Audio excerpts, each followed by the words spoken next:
They told you, just work hard, be honest, be patient, and success will come.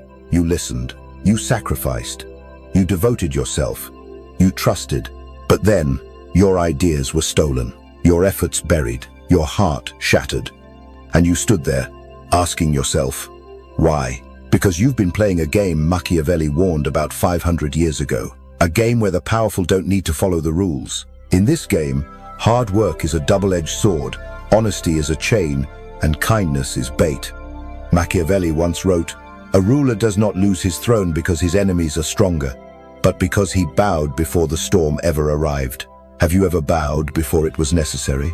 Have you ever handed over your power, only to receive betrayal in return? If so, then today, you will understand why it happened, and more importantly, how to make sure it never happens again. Most people live under a dangerous illusion that life is a fair game. They tell themselves that if they just keep working, keep being kind, keep being patient, eventually the universe will reward them. But the universe doesn't keep score. Power does. Think about your own life for a moment. You probably know someone who worked for 20 years at the same company, loyal to the bone, never questioning orders. When layoffs came, they were discarded like yesterday's trash. No gold medal for loyalty, no applause for sacrifice, just silence and a cardboard box filled with memories that suddenly meant nothing. Maybe you've seen a friend in love giving their best, forgiving betrayal after betrayal, only to be abandoned when someone better came along. They thought love was about devotion, but in truth, it was about leverage. The moment their partner found a higher value option, loyalty became irrelevant. And maybe you've lived this yourself. You stayed quiet when you should have spoken. You trusted when you should have questioned. You let others write the story while you waited for your moment. But moments don't wait. They get stolen. History is merciless in teaching this lesson. Look at the fall of Constantinople in 1453. The Byzantine Empire had once been a fortress of culture, wealth, and faith. But by the time the Ottomans came, the Byzantines had been weakened by their own illusions. They thought old alliances would save them. They thought tradition would protect them. They thought their city walls were eternal. In just 53 days, after a siege with cannons the world had never seen, Constantinople fell. Not because they lacked faith, but because they lacked power. Now look at today. Silicon Valley is filled with modern empires. One company dominates an industry for a decade, then vanishes almost overnight. Kodak once ruled photography. Nokia once ruled mobile phones. Blockbuster once ruled entertainment. What destroyed them wasn't lack of talent or lack of effort. It was predictability. They clung to old rules while others rewrote the game, and when the cannons of innovation fired, their castles collapsed. Machiavelli understood this centuries ago. He wrote, "A prince who is not prepared for the winds of change will lose his state, no matter how long he has held it." And that is the mirror you must stare into now. So ask yourself, what illusions are you clinging to? Do you still believe your hard work alone will make you irreplaceable? Do you still think being liked is the same as being respected? Do you still confuse patience with power? Because the truth is brutal. You are valued only as long as you are useful. You are kept close only as long as you provide leverage. And the second you become predictable, replaceable, or weak, you are discarded. But there's another truth, one that separates the survivors from the fallen. Illusions may comfort you, but only reality will save you. Reality says, control is worth more than kindness. Reality says, mystery creates more fear than words ever could. Reality says, the game is not about being fair, it's about not being destroyed. This is why Machiavelli's wisdom endures, because it doesn't tell you what you want to hear. It tells you what you must face. If you want to rise above the 99% who will spend their lives as pawns, waiting for a fairness that never comes. Let me ask you something directly. When was the last time you caught yourself waiting for life to reward you? Waiting for someone to finally notice your effort? Waiting for the right moment to act? Did it come, or did someone else seize it while you hesitated? If you're honest with yourself, you already know the answer. This is not meant to break you. It is meant to wake you, because from this point forward, You cannot afford to look at life through the soft glass of illusions. You must see it as it is, a battlefield where silence can kill, predictability can trap you, and weakness can cost you everything. And here's the most important part. Once you face this truth, you will never be the same. You will stop waiting. You will stop hoping. You will start moving cold, calculated, and with your eyes wide open. That's when the game truly begins. There's a reason most people never rise above mediocrity. It's not lack of talent. It's not lack of opportunity. It's because they mistake morality for power. They believe the stories told to children. Play fair, be nice, don't hurt others, and the world will reward you. But that is a narrative written by those in power, designed to keep you tame, predictable, and weak. Machiavelli wrote in The Prince, "Men should be either caressed or crushed." Think about the brutality of that statement. No middle ground. Either someone is useful and protected, or dangerous and eliminated. No illusions of permanent friendship, no blind loyalty, just cold calculation. It sounds cruel, doesn't it? But look closer at your own life. When has morality alone ever saved someone from betrayal? When has kindness alone ever stopped someone from being replaced? Let's be brutally honest. Morality is a costume, and the world is filled with people wearing it like armor, believing it makes them safe. But Machiavelli understood. Costumes don't stop blades. History is merciless in proving this point. Consider Julius Caesar. He believed too much in mercy. He spared enemies who should have been crushed, trusted men who should have been discarded. And what happened?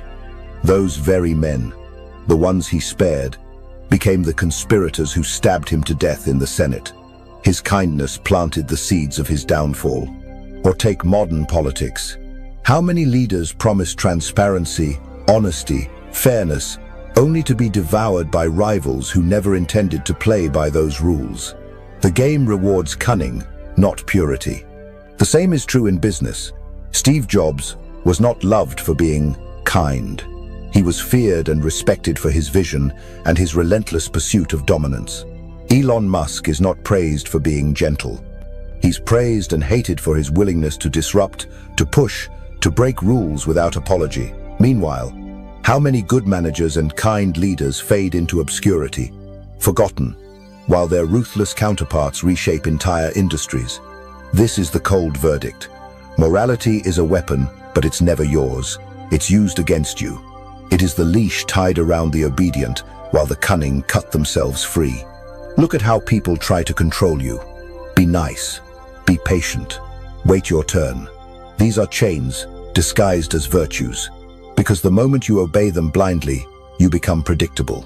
And once you're predictable, you're powerless. Machiavelli's genius was in ripping away this mask.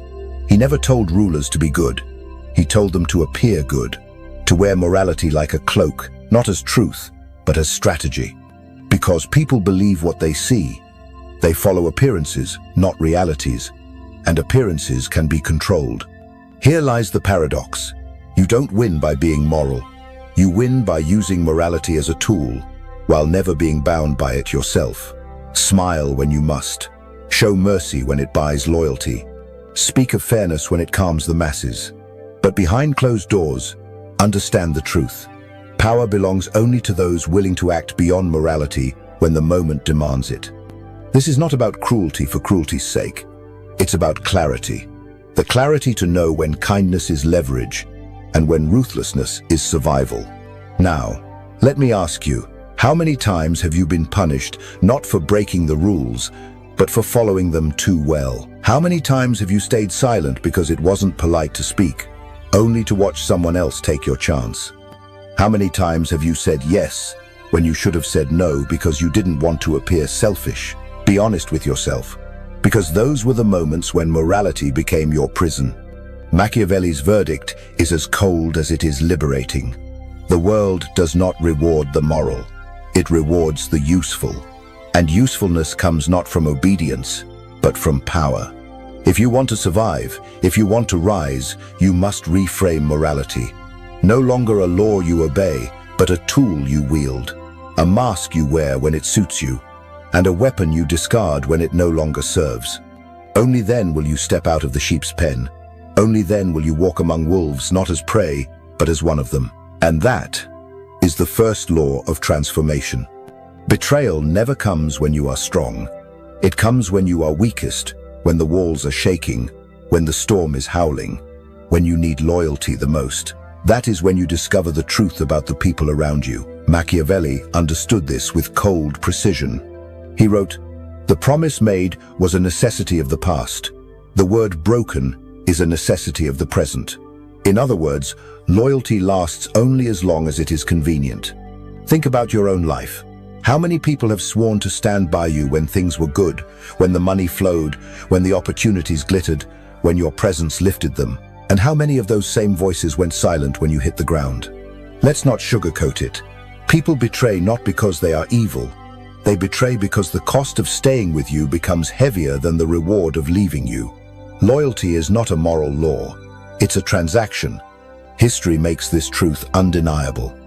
During the Second Punic War, Rome faced the genius of Hannibal, a general so brilliant he brought war elephants across the Alps and crushed Rome's legions in battle after battle.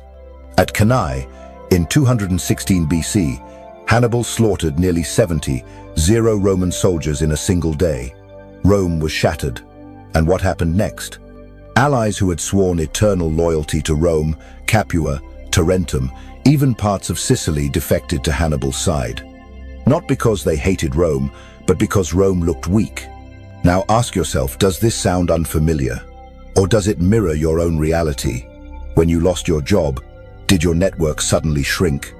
When you struggled financially, did the friends who once celebrated with you disappear? When you were no longer a rising star, did people find excuses to distance themselves? This is the law of power in its rawest form. Crisis exposes betrayal. Look at modern business. When a startup shows signs of failing, investors who once spoke of partnership vanish. Employees update their resumes. Competitors circle like vultures. In politics, allies desert sinking campaigns.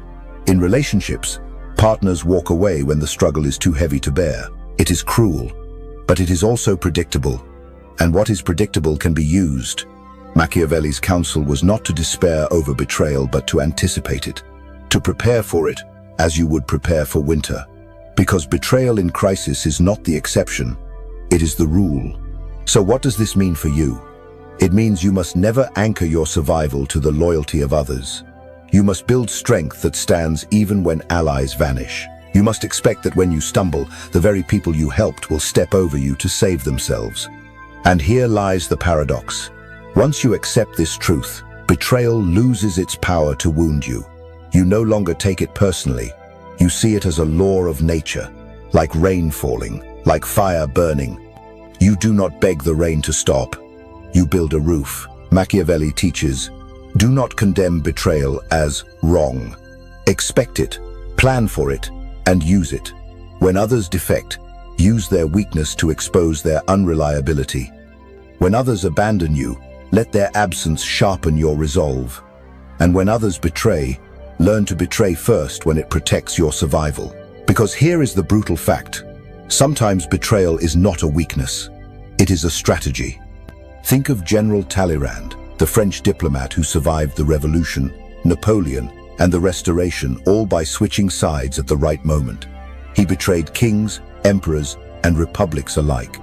And yet, history remembers him not as a traitor, but as a survivor, because he understood Machiavelli's law. Betrayal, timed correctly, is not disgrace. It is power. So let me ask you, who in your life would betray you the moment crisis comes? Do not comfort yourself with illusions. Think. When you lose your status, who still calls you? When you have nothing to offer, who still shows up? When you fall, who extends a hand, and who looks away? Be honest, because your answers reveal not only who they are, but how you must prepare. The cold reality is this. Most people in your circle are fair-weather allies. They are with you because you are useful, entertaining, beneficial, and when that shifts, they will shift too. Do not hate them for it. Do not mourn it. Expect it, plan around it, and rise above it. Because once you master this law, Betrayal becomes not the knife in your back, but the signal flare that tells you who is truly on your side and who was only ever standing in your shadow. And when the crisis comes, and it always comes, you will not crumble. You will be ready. There is one sin in power that is greater than cruelty, greater than betrayal, greater even than dishonesty. That sin is hesitation. Cowardice in leadership has destroyed more empires, toppled more rulers, and buried more men than any enemy ever could. And Machiavelli understood this with terrifying clarity. He wrote, "It is better to act and repent than not to act and regret." The world does not forgive hesitation, because in the moments where power hangs in the balance, delay is death. Picture a battlefield. Two armies face each other. One commander waits for the perfect moment, hesitant, cautious, calculating every risk. The other charges, striking before the opponent is ready. Who wins? Not the one who is safest, but the one who is boldest. This law is universal. It governs not only war, but politics, business, and even personal life. Think of Hamlet, the prince of hesitation. He knew the truth. He knew his uncle murdered his father, but he delayed, questioned, wavered, second-guessed, and by the time he finally acted, everything was lost: his kingdom, his life, his legacy. Cowardice disguised as contemplation destroyed him. Now look at Alexander the Great. He did not wait for perfect odds. He did not hesitate before crossing into Asia, facing armies 10 times his size. Boldness carried him to carve an empire that stretched from Greece to India. His enemies were often stronger, but they hesitated. He never did. History favors the bold, not because boldness always wins, but because hesitation almost always loses. Even in business, the lesson is brutal. Kodak invented the first digital camera in 1975, but their leaders hesitated. They feared it would cannibalize their film sales. They waited, and in that hesitation, rivals seized the future. Kodak collapsed not because they lacked innovation, but because they lacked courage. Meanwhile, look at Netflix. They began as a DVD rental service, but when streaming emerged, they didn't hesitate. They pivoted boldly, even as skeptics laughed. Today, they dominate global entertainment, while Blockbuster, the safer, slower giant, is a ghost of history. The same truth applies in personal life. How many times have you hesitated to speak, to act, to seize an opportunity, only to watch it pass forever? How many times have you delayed asking for the raise, confessing the truth, leaving the toxic relationship, starting the project? And in that hesitation, what did you lose? Here's the cold reality. Life does not hand victories to the careful. It hands them to the decisive. Machiavelli wrote, "Fortune is like a woman, and if you wish to control her, you must treat her boldly. Fortune does not bend to the hesitant. She submits only to the daring." Why is cowardice in leadership so fatal? Because hesitation broadcasts weakness. When a leader delays, they teach their followers to doubt. When they falter, they invite enemies to strike. And when they play too safe, they guarantee stagnation. In crisis, people do not look for perfection. They look for certainty. They follow the one who moves forward with conviction, even if the path is unclear. Because uncertainty in leadership spreads faster than fire, and once doubt infects the ranks, collapse is inevitable. Take Winston Churchill. In 1940, Britain stood alone against Hitler. Many leaders wavered, whispering of peace, of compromise, of surrender. Churchill did not hesitate. He declared, "We shall fight on the beaches. We shall never surrender." That boldness rallied a broken nation and changed the course of the war. Now, contrast that with Neville Chamberlain, who sought peace through hesitation and appeasement. History remembers him not for saving lives, but for empowering Hitler's rise. This is the law. Cowardice kills not only you, but all who follow you. Now, let's bring this to you. In your own life, where has hesitation betrayed you? Was it the job you didn't take, the business you never started, the truth you never spoke, the risk you didn't dare?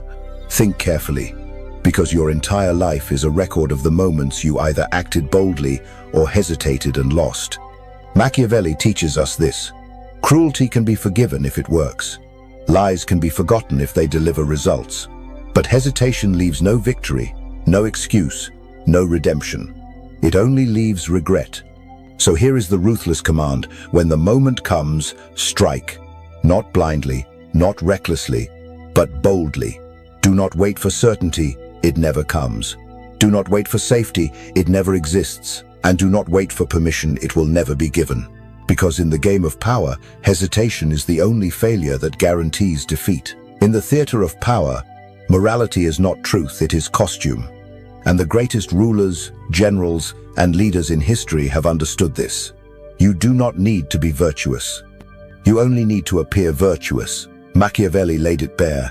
Everyone sees what you appear to be. Few know what you really are. The crowd does not peer into your soul. They see your mask. And it is that mask, not your hidden motives, that secures their loyalty. This is why Machiavelli advised princes to master the art of deception. Not because deception is noble, but because appearance is stronger than reality. Think of Caesar. He claimed to defend the Roman Republic even as he dismantled it. He draped his ambition in the language of tradition, honor, and the will of the people, and because he appeared virtuous, the masses cheered even as he seized power. Or consider Napoleon. To his soldiers, he spoke of liberty and glory. To monarchs, he spoke of peace and stability. To the French people, he appeared as the son of the revolution. But behind the mask, he was carving an empire of conquest. Did they see the ruthless general? No. They saw the mask he wore. Fast forward to modern times. Politicians campaign on integrity, compassion, and justice. Yet behind closed doors, they strike deals, bend rules, and maneuver ruthlessly. Why does this work? Because people want illusions more than truths. They crave leaders who appear good, even if they are not. The truth is, morality is not power, it is theater. And those who reject this truth often become victims of those who master it. Take Woodrow Wilson, President of the United States during World War I. He promised Americans he would keep them out of the war. He preached neutrality, peace, and moral high ground. But when the time came, he led the nation into the bloodiest conflict the world had ever seen. Was he condemned for hypocrisy? No, because his mask of morality remained intact, he framed the war as a crusade to make the world safe for democracy. Machiavelli would smile at this. The lesson? It is not what you do, but how you dress it. Cloak ruthless actions in the garments of virtue, and people will worship you for it. Now, let's turn this mirror toward you. Ask yourself, what mask do you wear? In your workplace, do you appear cooperative while secretly advancing your own interests? In your relationships, do you present loyalty while quietly protecting your independence? In public, do you appear moral while privately calculating survival? If you don't, you should. Because the world rewards masks, not naked truth. But let's go deeper. Why does this law work so powerfully? Because people are lazy. They judge by appearances. They do not investigate. They do not test. They see your actions, your words, your tone, and they believe the mask you wear. Few will ever look beyond it, and when they do, it is often too late.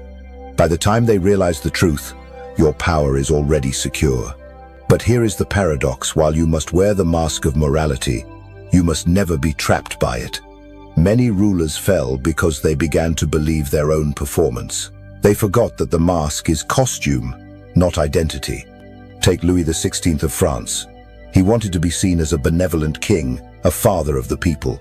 He clung to morality, to appearances of fairness, even as the revolution burned through Paris. And because he refused to act ruthlessly when the moment demanded, he lost not just his throne, but his head. Contrast that with Cardinal Richelieu of France. Outwardly, he was the robe of the church, humble, spiritual, moral. But behind the mask, he orchestrated assassinations, crushed noble rebellions, and secured the absolute monarchy of France. History remembers him as one of the most cunning statesmen who ever lived, because he understood the duality of power: appear saintly, act ruthlessly. So, let me confront you directly. Do you believe honesty alone will win you respect? Do you believe integrity, without strategy, will protect you? If so, you are setting yourself up for destruction, because in the real world, those who parade their truth naked are crucified. Those who wear masks are crowned. This is not cynicism. This is survival. Machiavelli teaches, you must be a fox to recognize traps and a lion to frighten wolves. But the fox must never reveal its cunning, and the lion must never show its bloodlust. Both must wear the mask of virtue, compassion, loyalty, honor, even as they scheme and strike. Your power lies not in being good, but in being seen as good. And the moment you forget this, when you drop the mask, you will see how quickly admiration turns to fear, fear to hatred, and hatred to rebellion. So build your mask carefully. Make it beautiful. Make it convincing. Smile when necessary. Speak the words of virtue when required. Let others see a man of loyalty, integrity, compassion. But behind that mask, hold the steel of ruthlessness, because the world crowns saints in public while secretly serving devils who wear halos. Words are weapons, but the greatest power often lies not in speaking, but in silence. Machiavelli knew this. He wrote, "A prince should be slow to believe, slow to act, and never show his intentions." And in that single command, he revealed a timeless truth. Silence is not weakness. Silence is strategy. Consider this. In every conversation, the one who speaks less usually holds the upper hand. The talkative man exposes his thoughts, his fears, his ambitions. The silent man reveals nothing and forces the world to wonder. Mystery breeds power. Think of poker. The players who chatter, who explain, who boast, always reveal themselves. The quiet player, the one who stares, who listens, who waits, terrifies the table. Because you cannot read silence, and what you cannot read, you fear. History proves this law again and again. Take George Washington. He was not a man of flowery speeches. In fact, his soldiers often said he was cold, reserved, even distant. But that silence became his greatest weapon. It gave him an aura of discipline, of command, of unshakable presence. His enemies underestimated him because he did not speak loudly. His allies respected him because he never wasted words. And that silence built the foundation of American power. Contrast him with Cicero, the Roman orator. Brilliant with words, unmatched in rhetoric, but his endless speeches revealed his strategies, his emotions, his vulnerabilities. His words won applause, but not power. In the end, his tongue betrayed him, and he died with it nailed to the very podium he once dominated. This is the brutal truth. Talkative men often die by their own words. Silent men survive and rule. But why? Because silence creates space, and in that space, others project their fears, their desires, their doubts onto you. They reveal themselves, while you reveal nothing. Silence flips the balance of power, forcing others to chase your meaning, while you remain untouchable. Think about your own life. How many times have you spoken too soon, explained too much, revealed too quickly? How many times have you tried to justify yourself, only to weaken your position? And how many times have you watched the silent ones, the ones who don't argue, don't explain, command more respect than those who beg to be understood? Silence is not emptiness. Silence is dominance. Even in business, the quiet leaders often wield the greatest influence. Steve Jobs, for example, was known for his long silences in meetings. He would let others speak, argue, expose themselves, then with a few words, he cut to the heart of the matter. His silence forced people to sharpen their ideas, to doubt themselves, to fight for approval. And that silence built a culture where his word carried the weight of law. Meanwhile, loud executives, those who fill every room with noise, are quickly forgotten. Their constant words dilute their impact. Silence, used with precision, makes each word thunder. Machiavelli would say, "A ruler must speak only when it benefits him. He must cloak his intentions, reveal nothing, and let silence do the work of intimidation. Because silence is not passive, it is calculated." Consider Sun Tzu, the ancient strategist. He wrote, "Let your plans be dark and impenetrable as night." That is silence. Darkness, mystery, uncertainty, these crush enemies long before the battle begins. Now reflect. How would your life change if you mastered silence? If instead of explaining, you withheld? Instead of arguing, you observed? Instead of revealing, you concealed? Would your enemies not grow restless? Would your rivals not waste energy trying to decipher you? Would people not begin to wonder, respect, even fear the power of your quiet presence? There's a reason interrogators fear silence more than resistance. A prisoner who resists with words can be broken. A prisoner who says nothing terrifies. Silence cannot be manipulated. And in your personal battles, arguments, negotiations, relationships, silence can cut deeper than shouting. Because words can be countered. Silence cannot. Words fade. Silence lingers. So here is Machiavelli's ruthless command. Let your silence speak. Withhold your intentions. Do not explain yourself unless it gains you power. Do not argue to prove your worth. Worth is proven in silence. Speak less.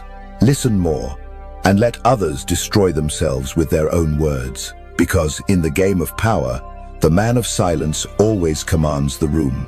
For centuries, rulers have wrestled with one question: is it better to be loved or feared? Machiavelli answered without hesitation, it is much safer to be feared than loved if you cannot be both.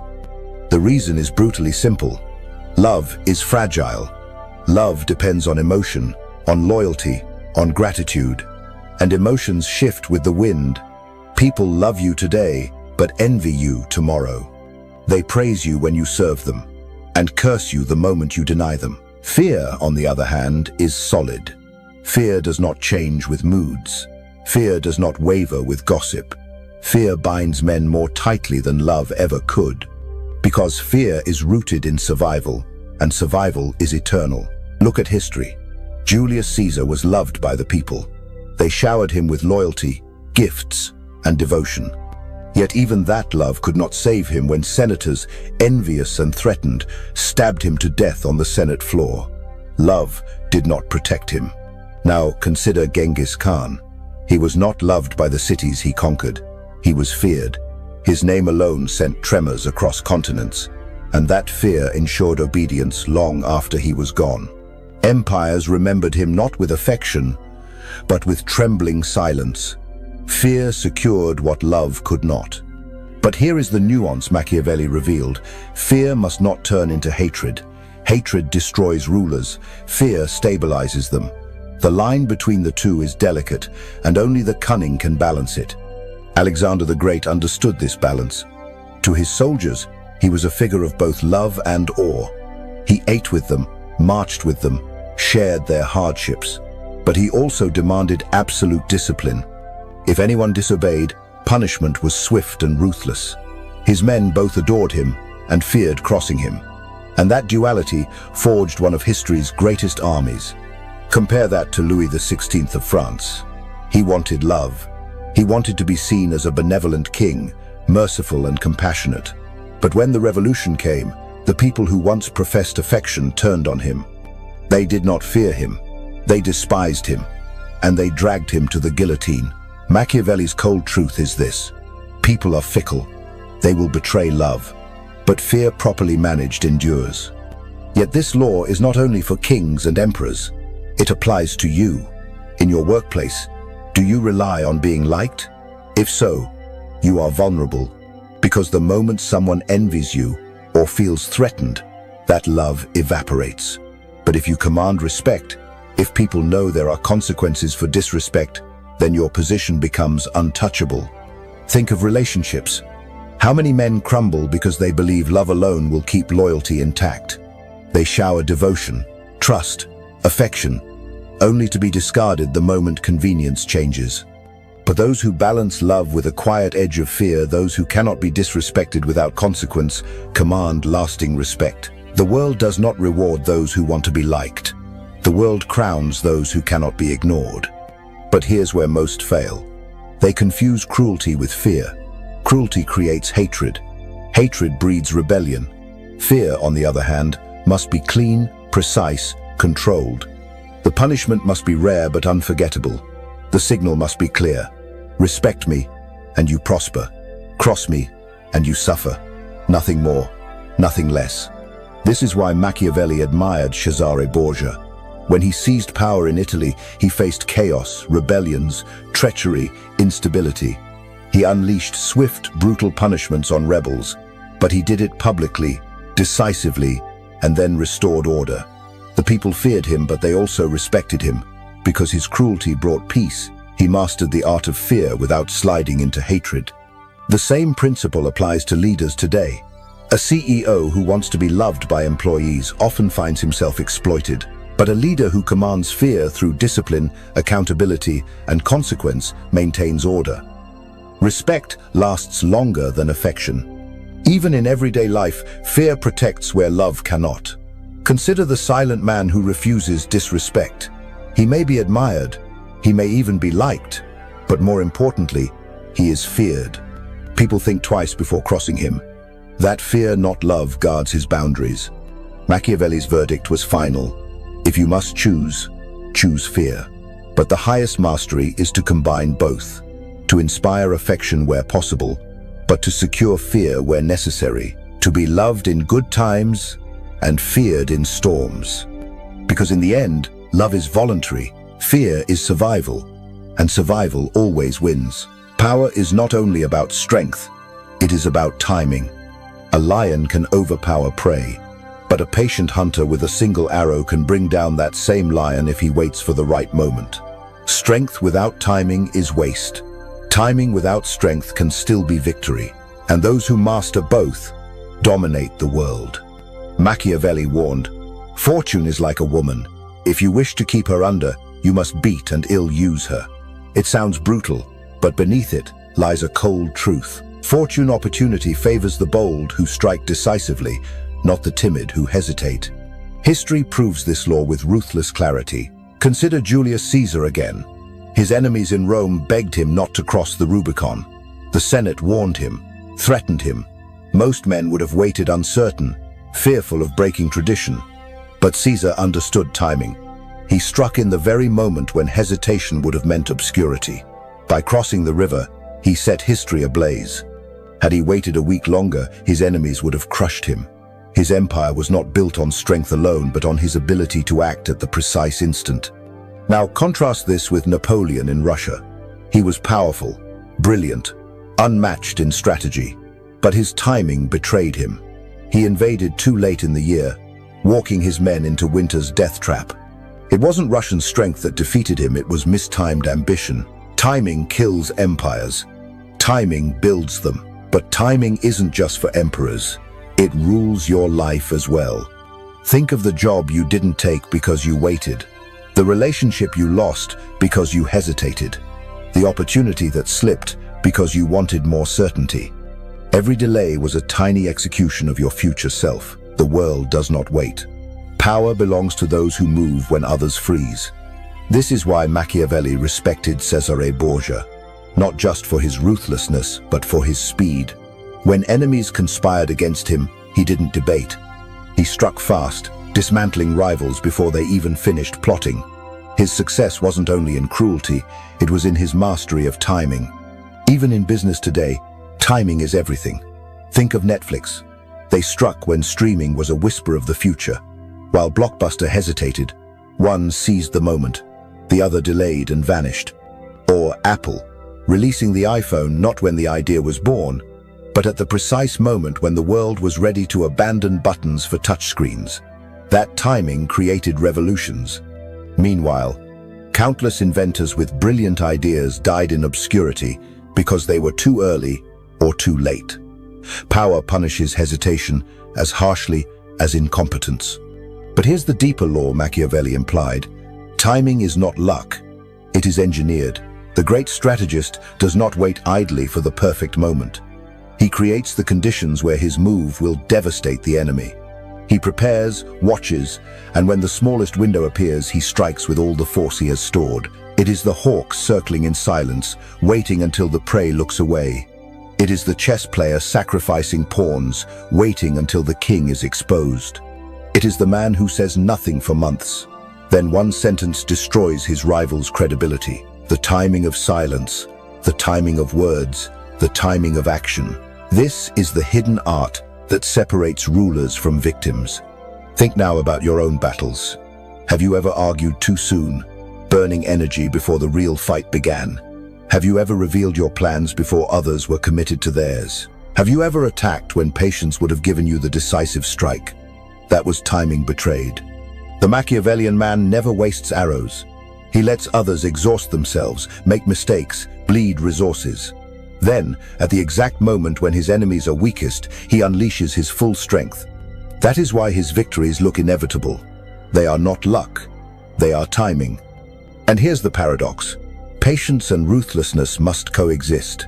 The fool rushes in too early. The coward never moves at all. The strategist waits long enough to see the opening, but not a second longer. He hesitates for no one. So ask yourself, do you move with timing, or do you simply move with impulse?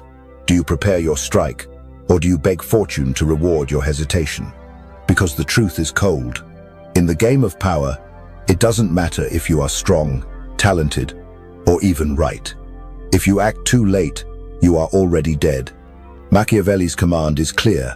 Watch with the patience of a hunter. Wait with the stillness of a hawk. And when the moment appears, strike without mercy. For those who control timing, control destiny. The world does not judge you for who you are. It judges you for what it thinks you are. Machiavelli understood this better than anyone. He wrote, "Men judge generally more by the eye than by the hand, for everyone can see but few can touch." In other words, people don't care about your intentions. They don't care about your true self. They care about the mask you wear, the image you project. A ruler can be cruel, but if he appears merciful, the people will praise him.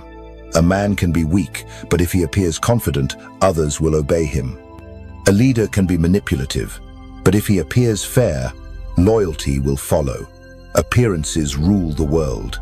Reality is secondary. History proves this in every corner. Take the Medici family of Florence. Behind closed doors, they were ruthless bankers who crushed rivals and bought power. But in public, they appeared as patrons of art, supporters of beauty, guardians of Florence. The people adored them, even as they quietly tightened their grip on every coin and council seat. Their mask of generosity hid the iron hand beneath. Or look at Richard Nixon. Brilliant, experienced, ruthless. But his mask slipped during Watergate. Suddenly, the world saw not a strong leader, but a paranoid, deceitful manipulator. He hadn't changed overnight. His reality had always been the same. What changed was perception, and perception destroyed him.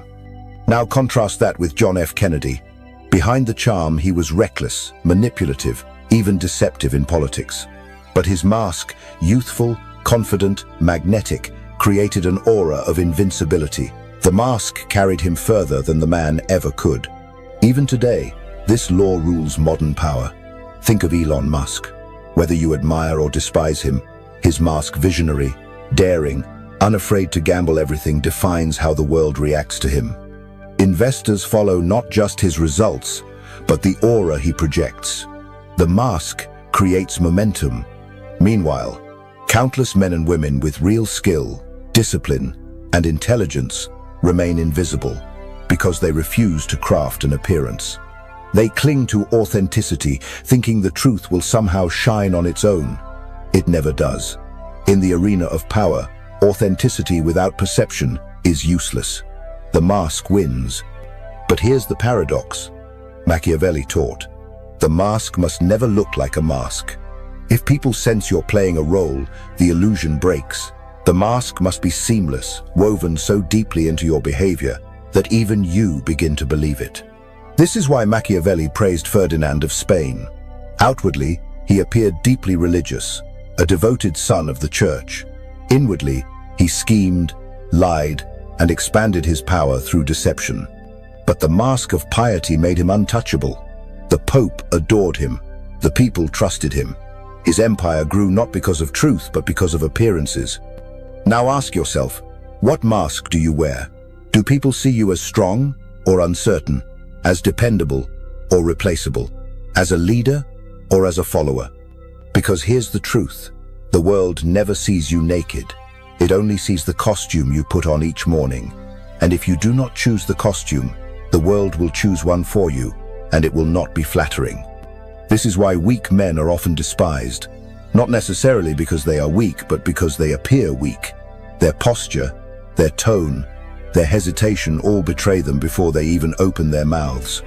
On the other hand, a man of average strength, who walks with presence, speaks with conviction, and projects confidence, will be obeyed. His mask buys him what reality could not. Even in relationships, the mask rules. People fall in love not with the real you, but with the image you craft. The charming smile, the aura of mystery, the illusion of confidence, these win affection. Strip them away too soon, reveal the raw truth too carelessly, and the enchantment collapses. The cruelest truth of all, people do not want reality. They want the story. They want the mask. Machiavelli's law is clear. Protect your reality at all costs, but never neglect your mask. Behind the mask, be ruthless, calculating, strategic. In front of the mask, be generous, kind, magnetic. The two together create a paradox that no rival can pierce. And remember, perception can forgive failure, but reality never will. A man who appears strong can lose a battle and still be respected. A man who appears weak can win a battle and still be ridiculed. The mask matters more than the outcome. So learn this. In the theater of power, you are not a man, you are a performance. Those who master their role rise. Those who reject the stage are forgotten. In the end, your reality is your weapon, but your appearance is your shield. And no empire can be built without both. Words are weapons, but silence is the sharpest blade. Machiavelli knew that the man who speaks too much reveals his weaknesses. The man who speaks too little creates fear. Silence unsettles. It forces others to imagine, to project, to doubt. And in the world of power, imagination is more dangerous than truth. Consider the courtroom. A lawyer asks a question. The witness hesitates, says nothing. The silence itself feels like confession. People start to wonder, what is he hiding? That hesitation, whether guilty or innocent, creates more suspicion than 1,000 words ever could. Or picture the boardroom. A manager talks endlessly, trying to prove authority. His words grow weaker with each sentence. But the man who sits quietly, watching, calculating, he radiates a different presence. When he finally speaks, his words cut deeper because silence gave them weight. History is filled with leaders who ruled through silence. Take George Washington. He wasn't the most eloquent speaker of his time, but he mastered silence. In meetings, he spoke last.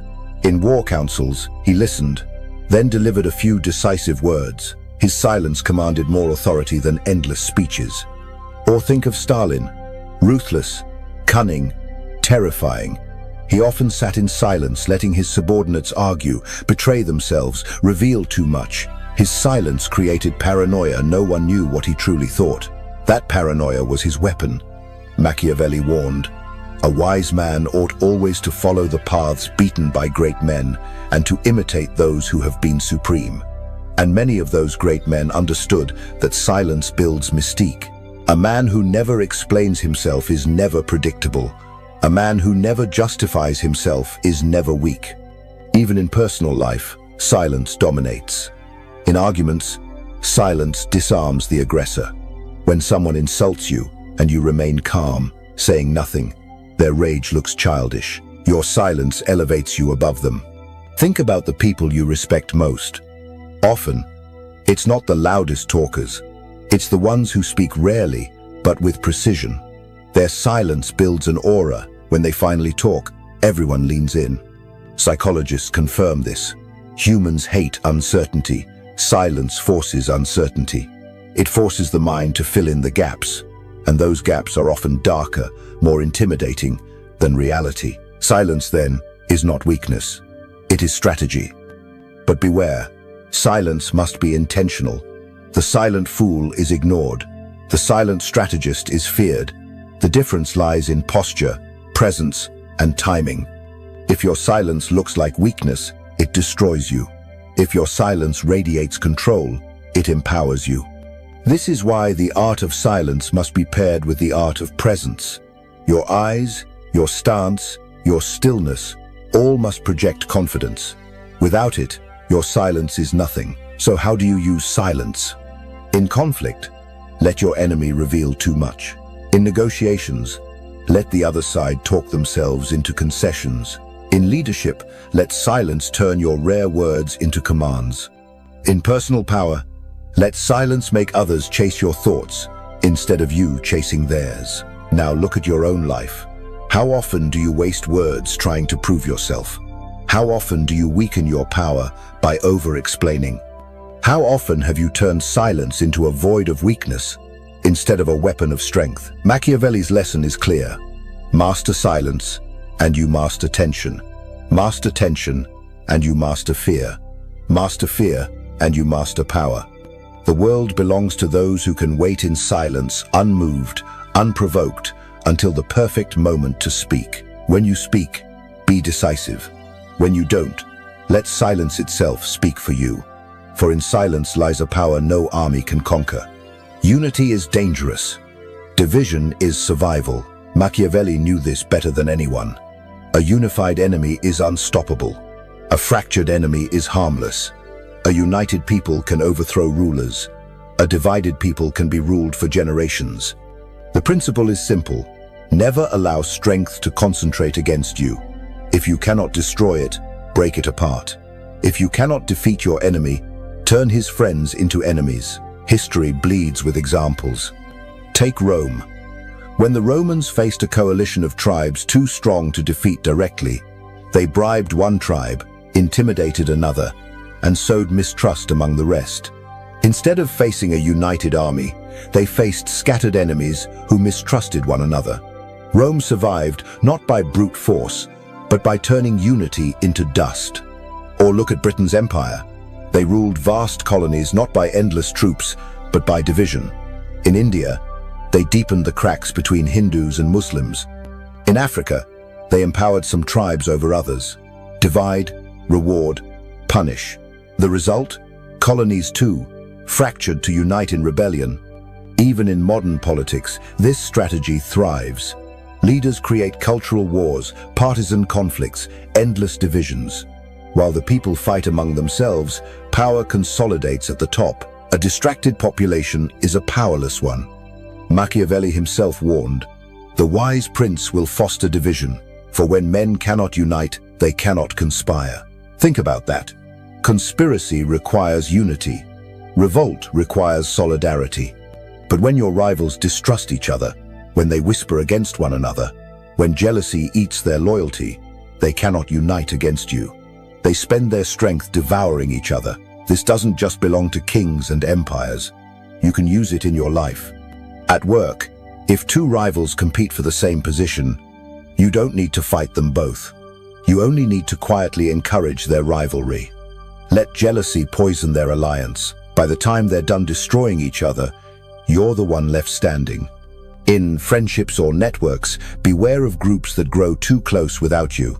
If you're smart, you create small rivalries, subtle frictions, moments of distrust, never enough to destroy the group, but enough to stop it from uniting against you. But division must be used with precision. Too much division breeds chaos that you cannot control. Too little, and unity forms against you. Like fire, division can warm you or burn you alive. Napoleon understood this. He broke coalitions by separating one enemy with peace while warring with another. But he also failed when nations finally united against him. Even his brilliance couldn't withstand it. His downfall proves the rule. You may divide for years, but the moment your enemies unite, your time is finished. Now, look at your own enemies. Are they fractured or united? Do your rivals whisper against each other, or do they whisper against you? If it's the latter, you are in danger. If it's the former, you are safe. Divide and rule is not cruelty, it's necessity. Because power is never shared. It is either taken whole or lost entirely. So remember this. Never let the world organize against you. Keep it fractured. Keep it distracted.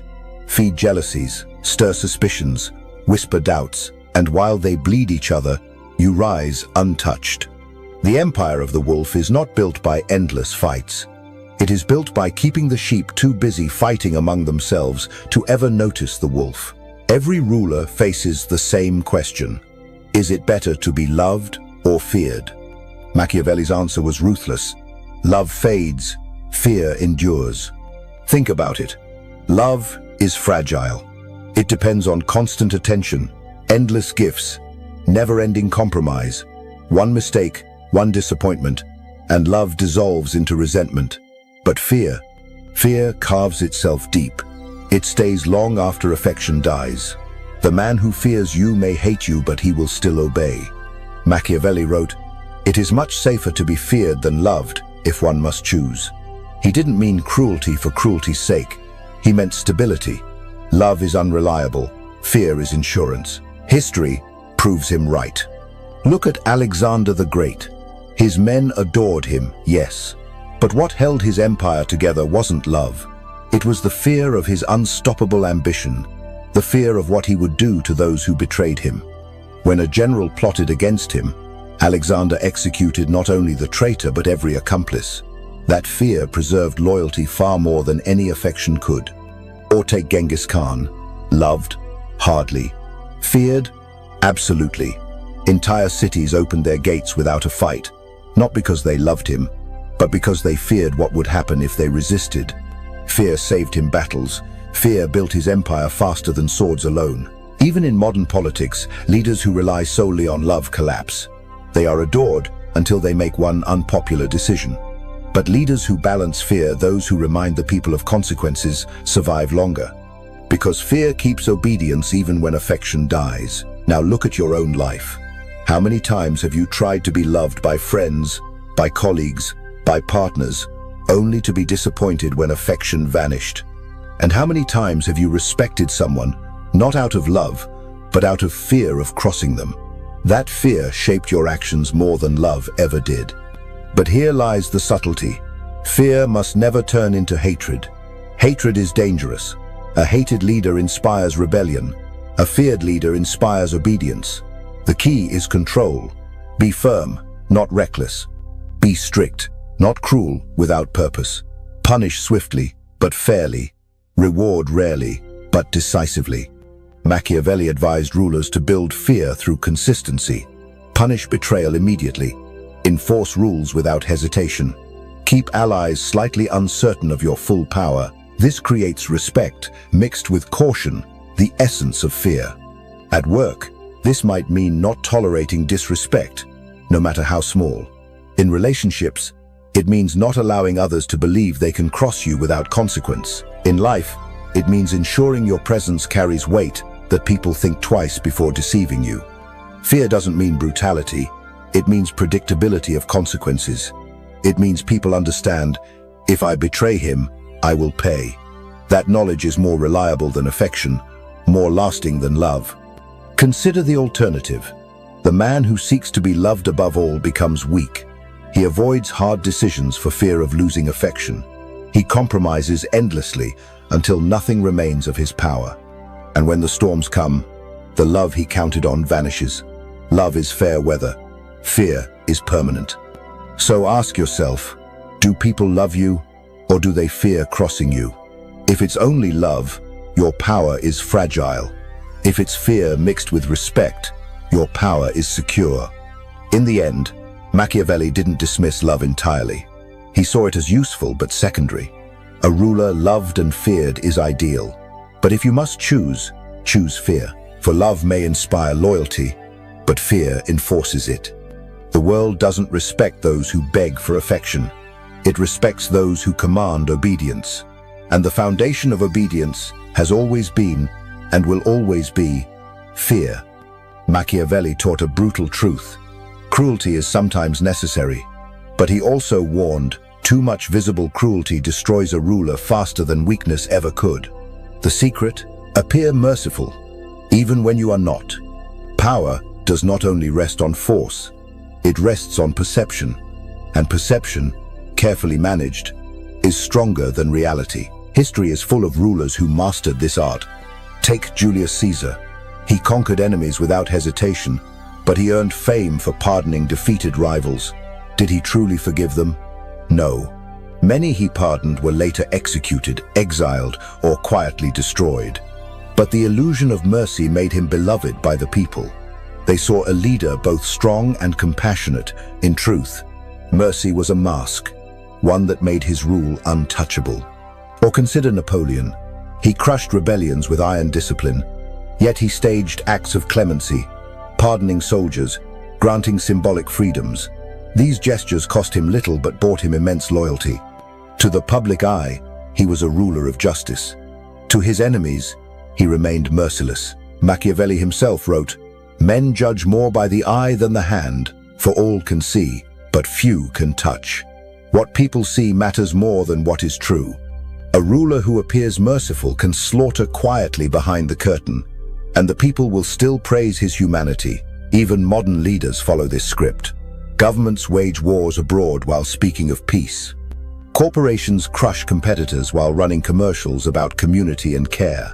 Politicians betray promises but drape themselves in the language of compassion. The people rarely notice the iron fist hidden inside the velvet glove. This isn't hypocrisy, it's survival. Because power must walk a razor's edge. Too cruel, and you spark rebellion. Too kind, and you invite weakness. The illusion of mercy balances both, and here's where it applies to you. At work, when you punish someone, frame it as fairness, not vengeance. Let others believe you are simply upholding standards. In relationships, when you withdraw, let it seem like compassion, not calculation. Even when you cut someone off, let the story they tell themselves be one of your patience, not your ruthlessness. Mercy, as illusion, disarms enemies. It blinds rivals. It quiets suspicion. While people believe you are merciful, they do not prepare for your cruelty. And when cruelty comes, it arrives like thunder out of a clear sky. But beware, the illusion must be crafted carefully. If your cruelty is too obvious, mercy won't cover it. If your mercy is too weak, people won't believe it. The art lies in balance. Swift punishments, wrapped in noble words. Ruthless actions, disguised as necessity. The genius is not just in ruling with iron. It is in ruling with iron while convincing the world it is silk. So ask yourself, how do others see you? Do they see cruelty unmasked? Do they see weakness disguised as kindness? Or do they see a figure of justice merciful to the eye, ruthless to the core? That, Machiavelli would argue, is the highest form of mastery. For when people call you merciful even as you destroy your enemies, you have not only won power, you have perfected it. Strength matters, intelligence matters, but without timing, both are wasted. Machiavelli observed that fortune is like a river. When it floods, it sweeps away everything in its path. But when the river is calm, the wise man builds dams, channels, and controls its flow. Timing, then, is the mastery of fortune, knowing when to wait and when to act. He wrote, "A prince is successful when he adjusts his conduct to the spirit of the times, and if the times and his conduct are out of step, he fails." In other words, even brilliance fails if unleashed at the wrong moment. History proves this law mercilessly. Consider Julius Caesar. He could have seized power years earlier, but he waited. He bided his time, building alliances, rewarding soldiers, charming the public. Only when the Senate feared him most did he cross the Rubicon. If he had acted sooner, his enemies would have crushed him. If he had waited longer, his chance would have vanished. His greatness wasn't only in courage, it was in timing. Contrast him with Napoleon. Brilliant strategist, unmatched in battle but reckless in timing. He invaded Russia too soon, stretched his empire too fast, burned his strength before consolidating it. His downfall wasn't lack of genius, it was impatience. Or look at Wall Street. Investors who panic too early or too late are destroyed. But those who strike at the precise moment when fear peaks, when opportunity hides in chaos, become legends. Timing makes the difference between ruin and fortune.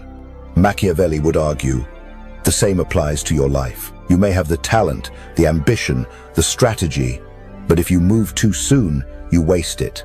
If you move too late, you lose it. Timing is the invisible currency of power. So how do you master it? First, learn to wait. Impatience is the enemy of power. Most men cannot stand silence.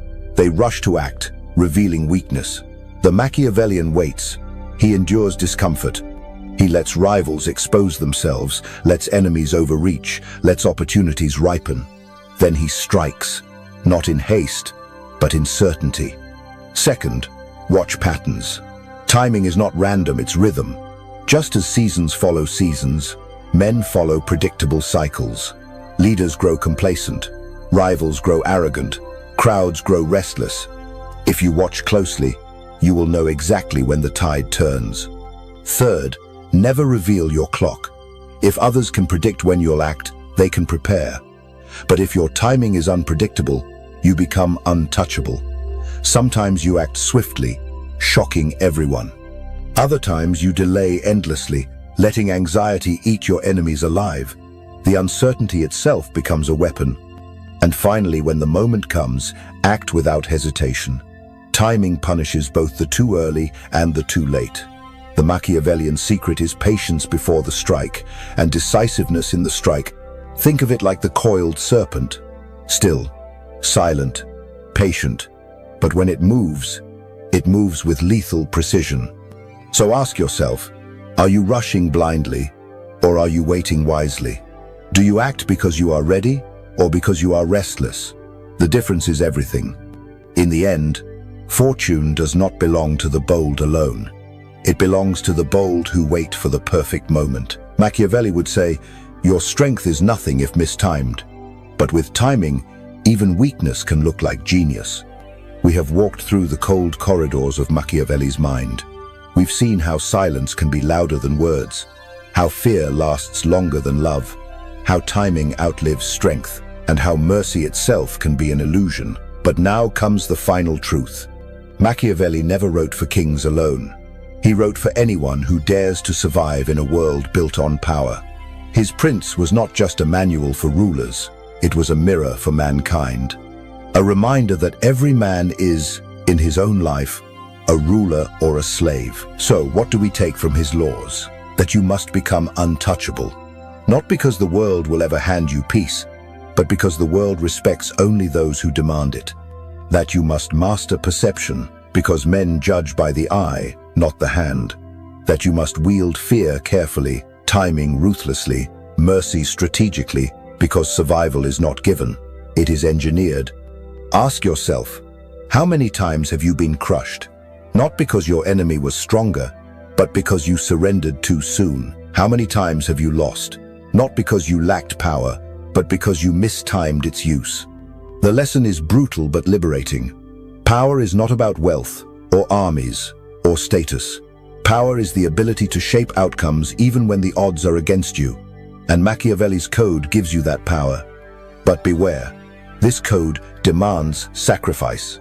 It demands that you abandon illusions of fairness, of eternal love, of mercy without calculation. It demands that you see the world not as it should be, but as it is.